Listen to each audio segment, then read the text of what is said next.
अगली सुबह धूप की पहली किरण रूम में चमक गई। अर्जुन और अवंतिका बहुत ही आराम से बेड पर सो रहे थे। अर्जुन ने अपनी पत्नी को कसकर पकड़ के रखा हुआ था, जैसे कि उसे डर था कि वो सो रहा होगा तो अवंतिका उसे छोड़कर कहीं चली जाएगी। अवंतिका धीरे से उठी, उसने अपनी आंखें खोली और अपनी बाहों को फैलाने की कोशिश की, लेकिन नाकामयाब रही, क्योंकि उसने महसूस किया कि वो कम जगह में फंसी हुई थी। वो अपने पति की बाहों से खुद को आजाद नहीं कर पा रही थी। अपने आप को आजाद करने की जद्दोजहद में अवंतिका ने अर्जुन की गहरी नींद खराब कर दी। इस वजह से अर्जुन भी उठ गया। अर्जुन अवंतिका को देखकर मुस्कुराया और उसने मुस्कुराकर अवंतिका से कहा, हे, कहाँ जा रही हो वाइफी?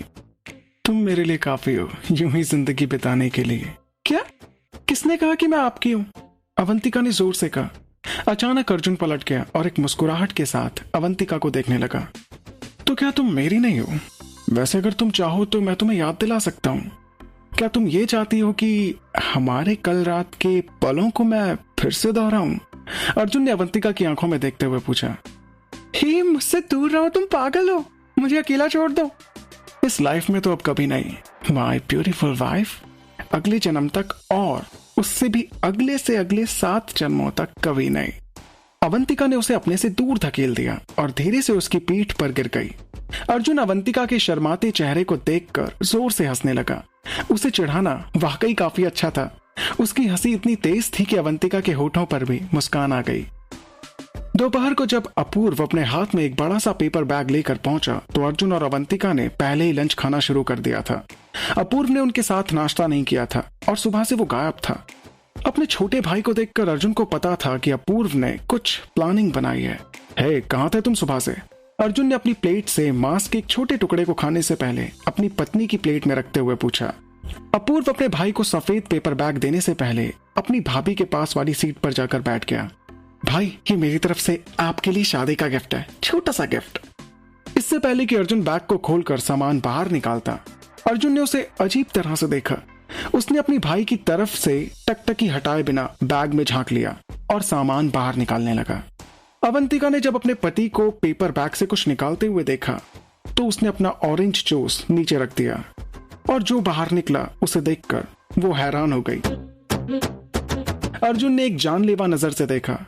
मुझे विश्वास नहीं हो रहा कि तुम मुझे ये गिफ्ट करने की हिम्मत कर सकते हो। अपूर्व ने अर्जुन और अवंतिका को इस बैग के अंदर कई तरह के प्रोटेक्शन बॉक्स दिए थे। वैसे ये किस लिए? अर्जुन ने अपनी आईब्रोज को ऊपर करते हुए पूछा। भाई, ये मेरी तरफ से आपके लिए, मैंने बताया ना, छोटा सा शादी का एक तोहफा है, आपके लिए और मेरी प्यारी भाभी के लिए। अपूर्व ने आराम से जवाब दिया। लेकिन भैया, आप ये भी याद रखिएगा प्लीज कि हम जल्द ही एक छोटे बच्चे को देखने की उम्मीद रख रहे हैं। उसने एक प्लेट ली और डिश सर्व करना शुरू कर दिया जो मैडम रीना ने लंच के लिए तैयार कर रखे थे। जब अवंतिका ने महसूस किया कि हो सकता है कि उसके देवर ने कल रात को जो कुछ उन दोनों के बीच हुआ वो सब कुछ सुन लिया है, तो उसके चेहरे पर शर्म आ गई। वो बहुत शर्मनाक था। वो अपना चेहरा शर्म से छिपाना चाहती थी। ओह हाँ, ये केवल एक नहीं है। अगर आप जल्दी ही बच्चे पैदा करने की प्लानिंग नहीं बना रहे हैं तो बहुत सारे हैं इसके अंदर भैया, आप ट्राई कर सकते हैं, अलग अलग फ्लेवर के हैं ये। अपूर्व ने अपने मुंह को खाने से भर दिया और उसके गाल लगभग पूरे भर चुके थे। अपने भाई से उनकी शादी के बेकार गिफ्ट को लेते हुए अर्जुन ने बाकी सामान को टेबल की दूसरी तरफ रख दिया। मुझे इसकी जरूरत क्यों होगी? अवंतिका ने शर्माते हुए कहा। जब अर्जुन ने देखा कि अवंतिका ने अपने दोनों हाथों से अपना चेहरा ढक लिया है तो अर्जुन ने पेपर बैग में उन बॉक्स को वापस फेंक दिया। अवंतिका का ब्लश अब उसकी गर्दन और उसके कानों तक फैल गया था। वो काफी लाल हो गई थी। लेकिन क्यों भाभी? अपूर्व ने कहा। उसने अपनी पूरी सुबह का इतना समय सिर्फ ये जानने की कोशिश में बिताया था कि वो अपने भाई और भाभी को शादी में क्या अच्छे से अच्छा गिफ्ट दे। तुम कब से मुझे गिफ्ट देने लग गए अपूर्व? तुम्हें तो मेरी पसंद का अंदाजा ही नहीं है ना? अर्जुन ने कहा। हाँ भाई, शायद आज इसीलिए मैं एक बार फिर से आपके लिए गलत गिफ्ट ले आया हूँ। अपूर्व ने मायूस होते हुए कहा। तुम होता कैसे होता है जानना, इश्क विश्क प्यार प्यार लफ्जों में कहा।